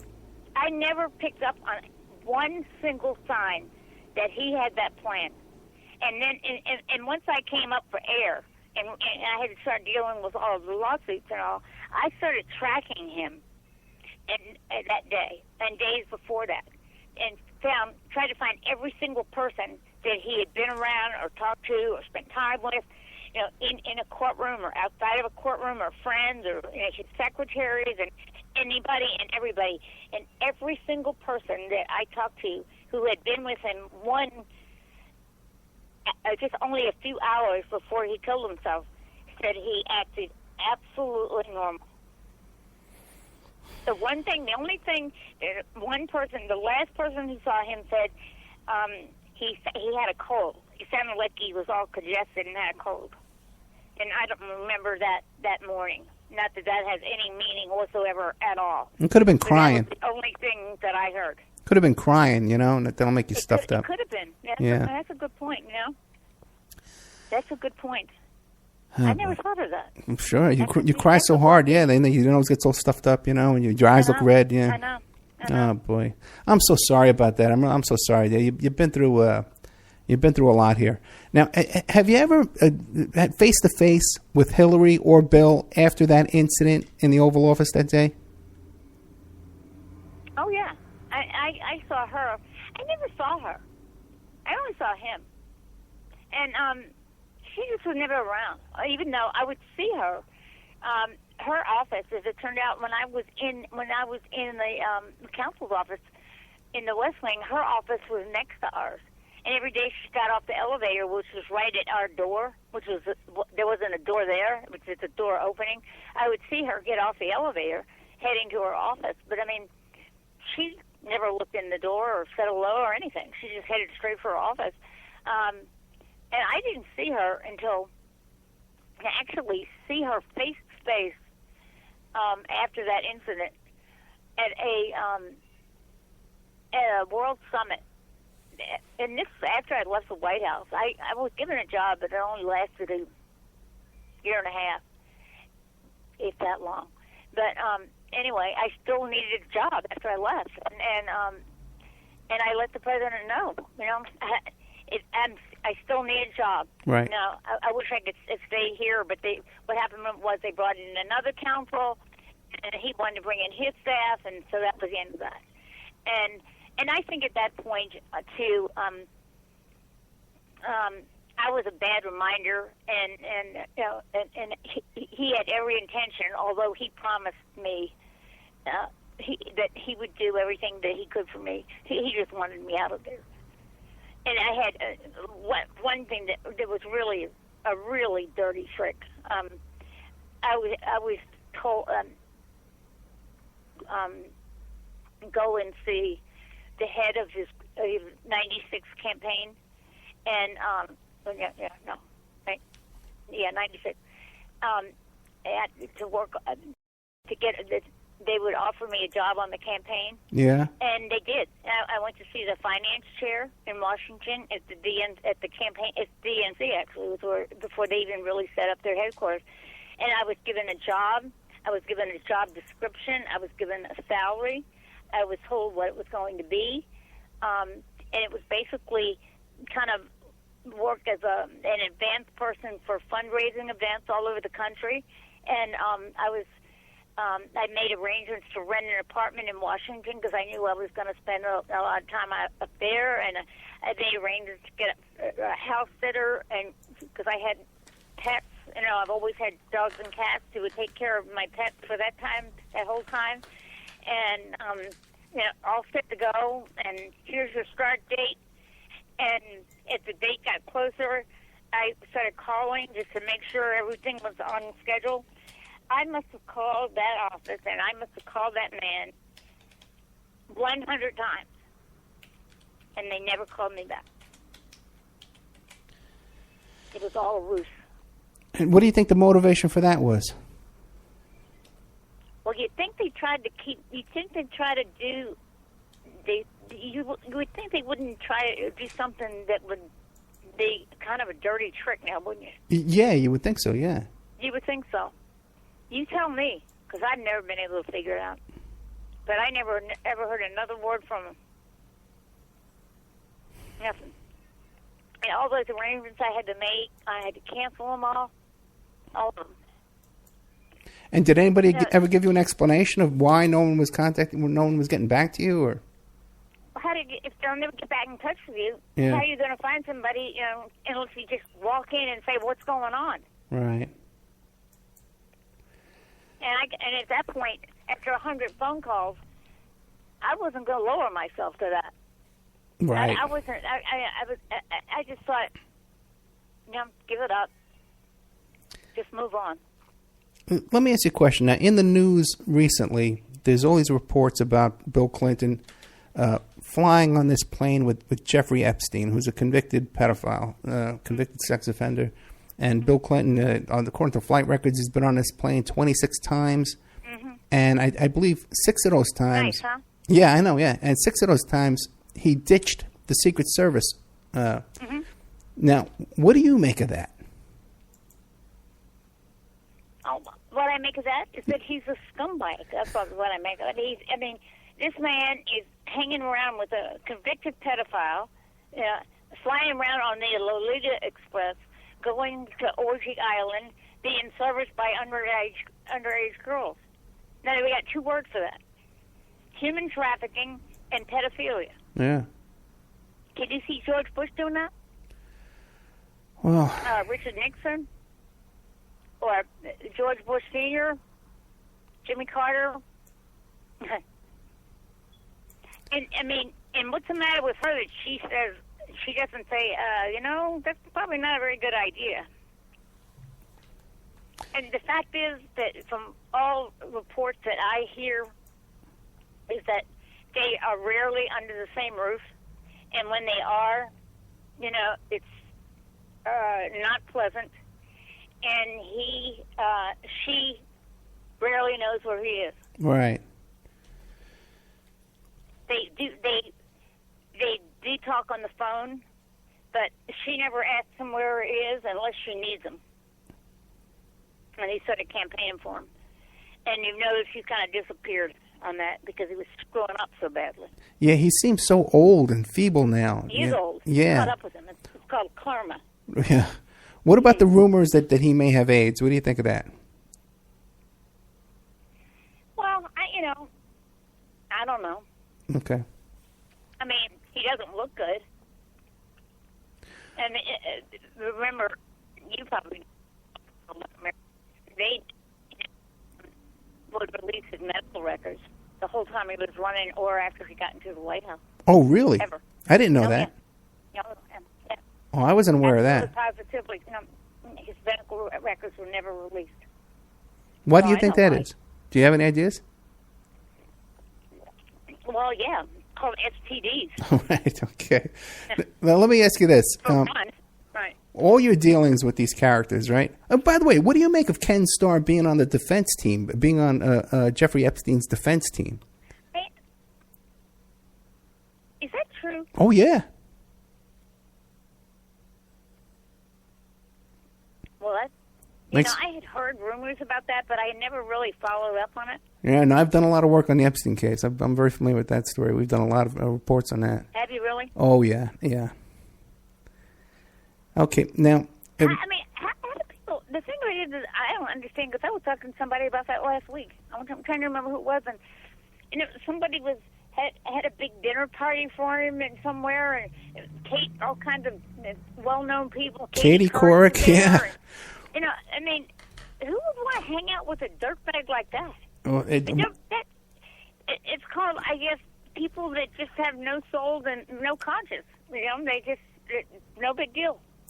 Yeah, if you look at the flight logs, you know, Courtney Love is on there, Chris Tucker, the president of Israel. I mean, I just can't. Amazing. I just can't imagine. Maybe, you know, I mean, I was probably raised by nuns. You know, I mean, it's just beyond me. Well, I tell you, I mean, a former president right, hanging around with this. I mean, you know exactly what's going on. Well, if you read the probable cause affidavit, which is available online, when you walk into his mansion in Palm Beach, there's nude photographs of underage girls on the walls in frames all over the home. So, You gotta be kidding. No, you can read it yourself. It's there. It's outrageous. It really is outrageous. Well, you got to know that if you're involved in this case, then you got to know that there's a Russian girl. Yeah. Who is suing him? Well, and you know who her lawyer is? It's David Boyce. I'm not familiar with the name David Boyce. David Boyce was the attorney who was brought in for the recount. Oh, okay. With Gore and Bush. Oh, that's very interesting. Yeah, we got to take a look at that. I mean, this is one of these high-level, supposedly high-integrity kind of guys. Yeah. And he's representing this Russian girl who's going after Clinton and Epstein. Well, let's say I don't think she's going after Clinton, but Clinton's name is certainly going to be brought into it. Yeah, I can't imagine how it can't be, you know? I can't either. Now, with all you know, too, dealing with all you dealt with some of the biggest people in politics, you know. What do you think of this email scandal? You think there'll be an indictment, or you think she's going to totally walk on this? I don't know James Comey, but I know of him, okay. and the reason is because he was a federal attorney here in Richmond, and I noticed him a long time ago when he worked for the federal government here, and we had a big drug and murder problem in this city, and he really kind of cleaned this place up. And I just remember him and his integrity and and his reputation, and you know, I just paid close attention to him because of the good things that he was doing, and he is a man of high integrity, high moral standards. He expects nothing but the same from his agents. He's very proud and protective of them.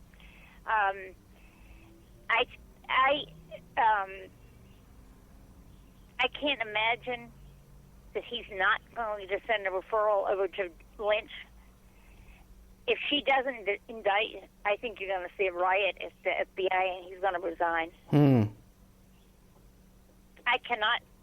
He is not the kind of guy that Barack Obama is going to tell what to do.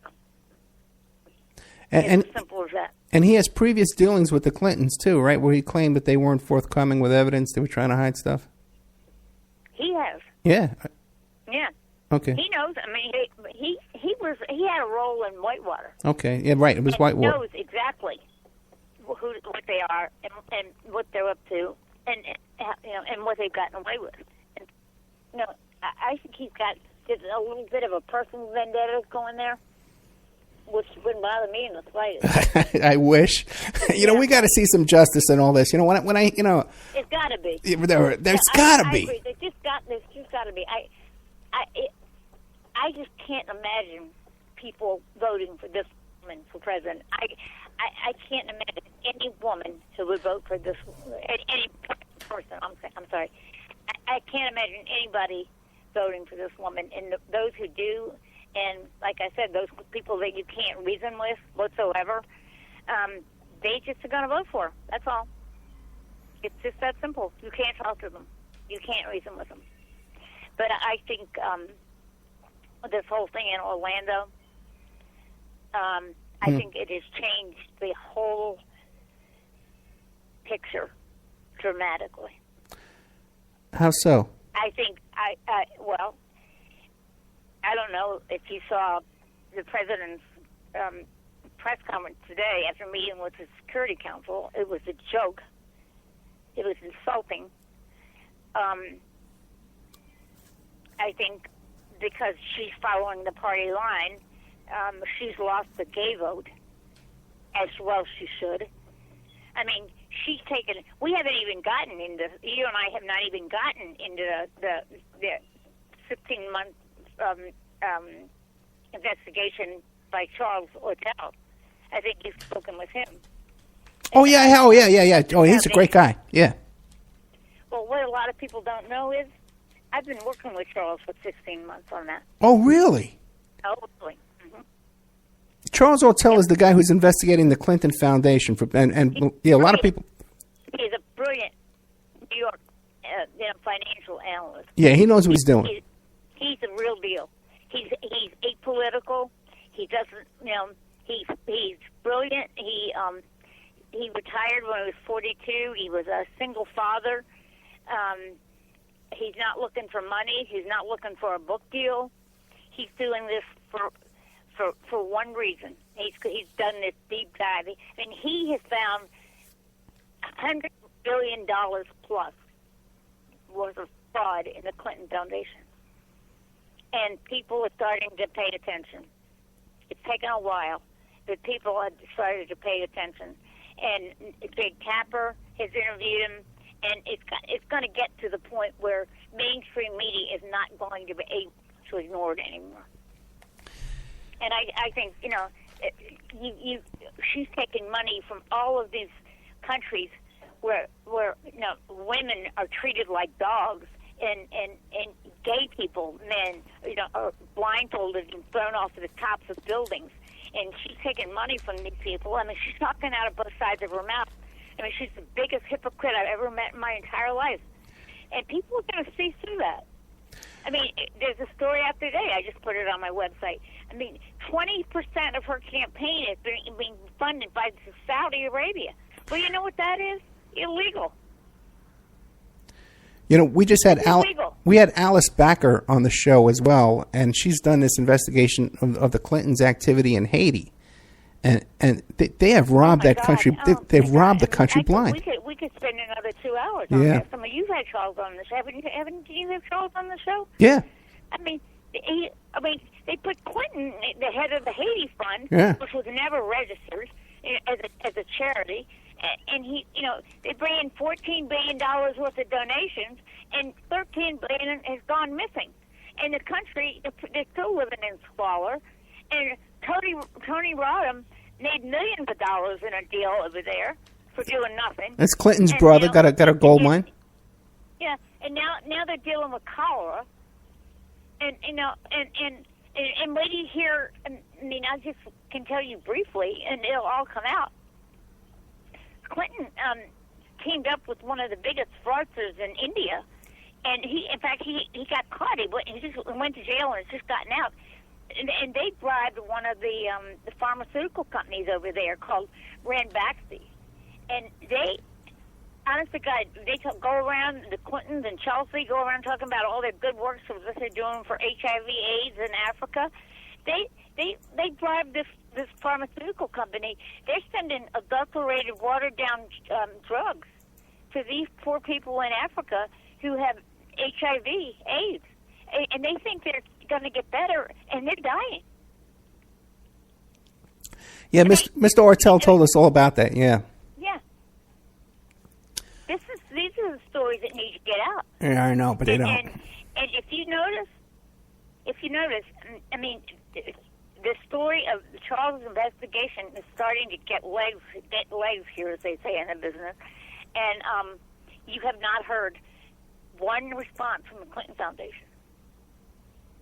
Although I will tell you that the producer said to him, when Jake Tapper's producer, said to him before the interview, said that they had called the Clinton Foundation and they wanted his response because the Clinton Foundation said that they had talked with Mr. Ortel and answered all of his questions to his satisfaction, and what was his response to that?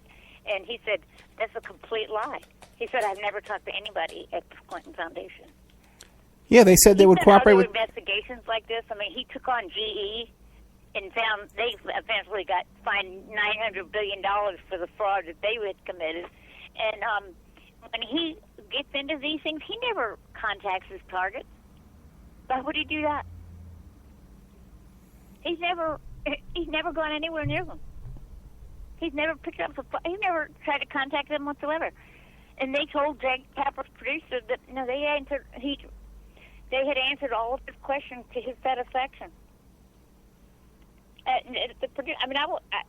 happened to be in Washington on other business when he was up there too, and I was supposed to go over to that interview with him, but I couldn't at the last minute. I had to go home, and but he said, you should have seen the look on that producer's face when I said, no, I never talked to those people. Kathleen, are you aware of the Richard Bay show, kind of like almost like a Jerry Springer type show that was in New York City back in the 90s? No.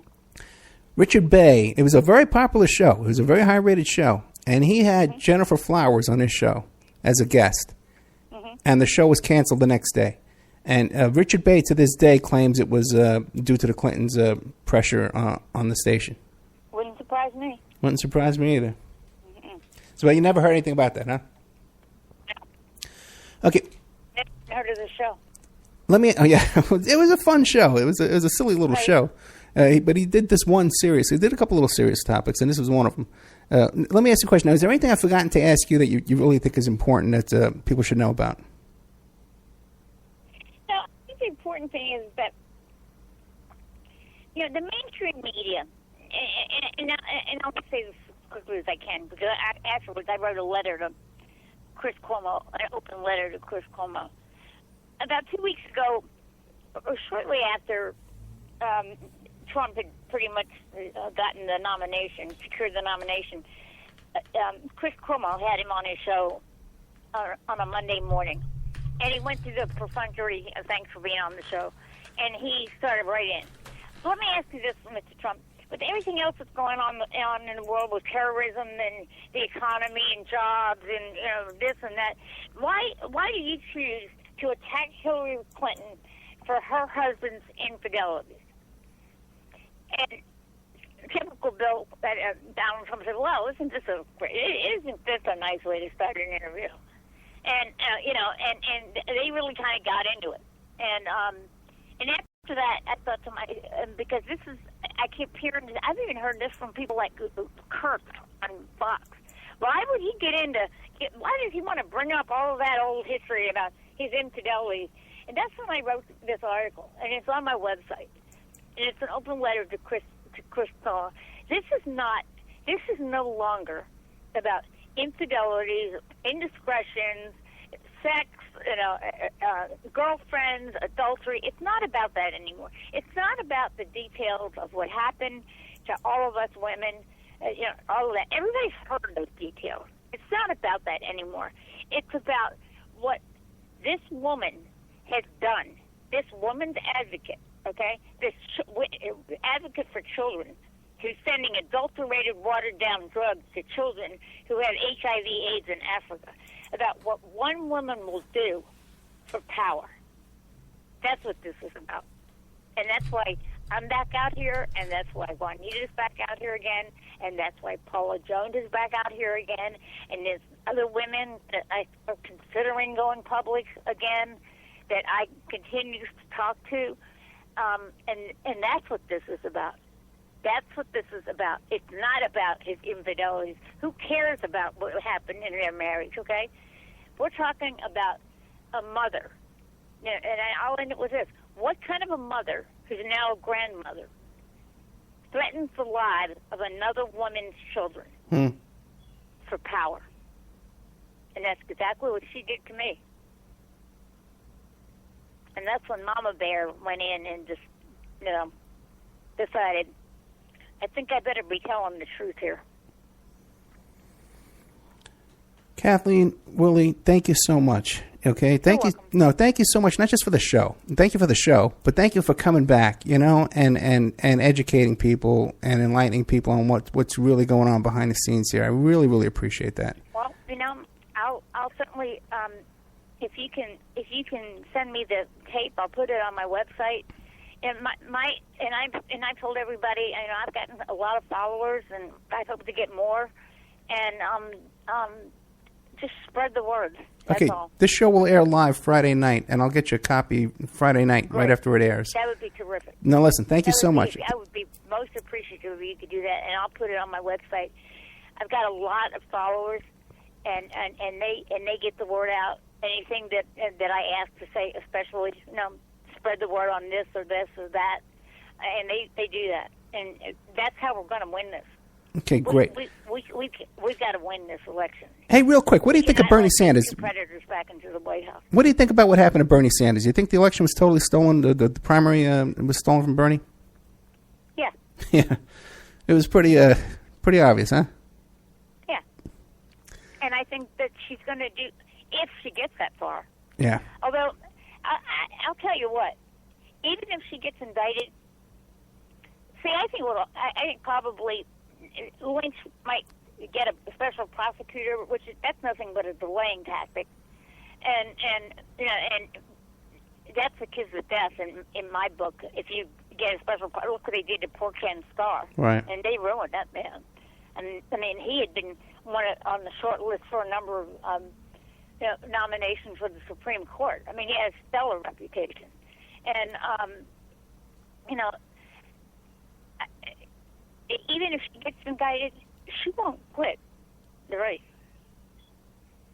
And the only way that she will quit the race is if the Democrats come and say, "You're out of here."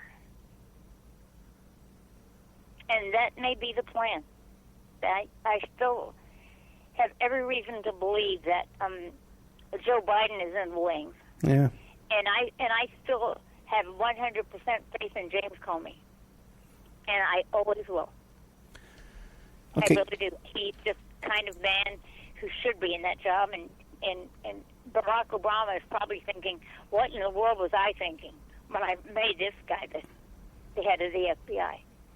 Because he is a real man of honor. And I believe in him.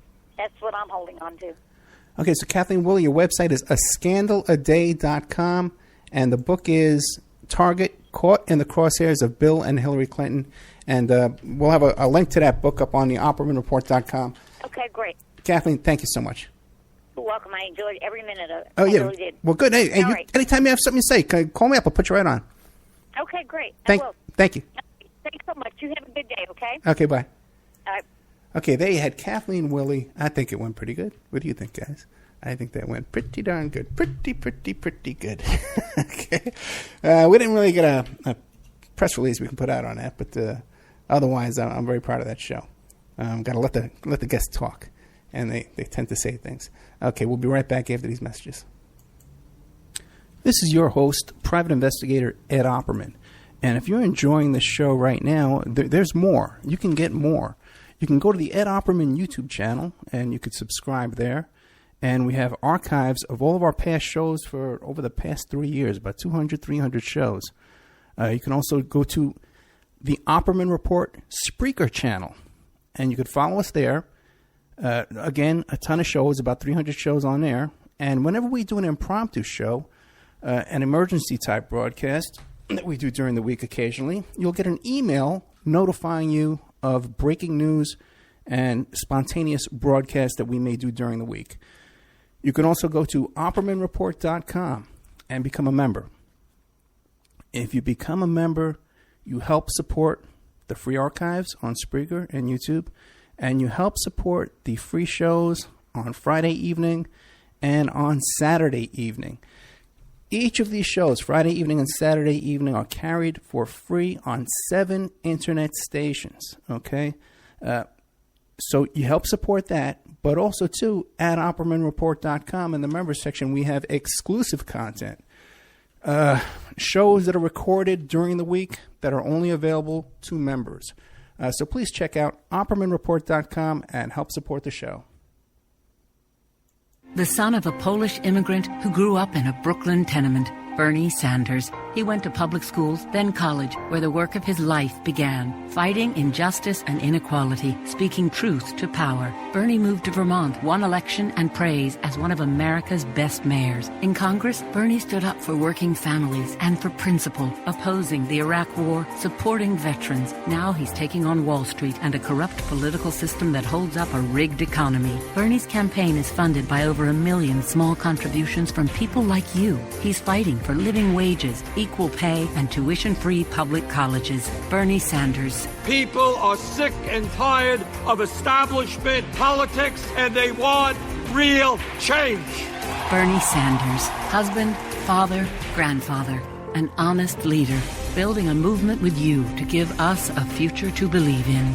I'm Bernie Sanders, candidate for president, and I approve this message. Paid for by Bernie 2016. Check out strawmanmusic.com. Sean Duff is our webmaster here at the Opperman Report, and he's a very talented musician. He's part of a band called Strawman. They're based up there in Canada. Don't hold that against them. These are like-minded folks. If you like the shows you hear on the Opperman Report, you'll like the music that they have over at strawmanmusic.com. Enough is enough. Wall Street's greed and illegal behavior drove this country into the worst economic downturn since the 1930s.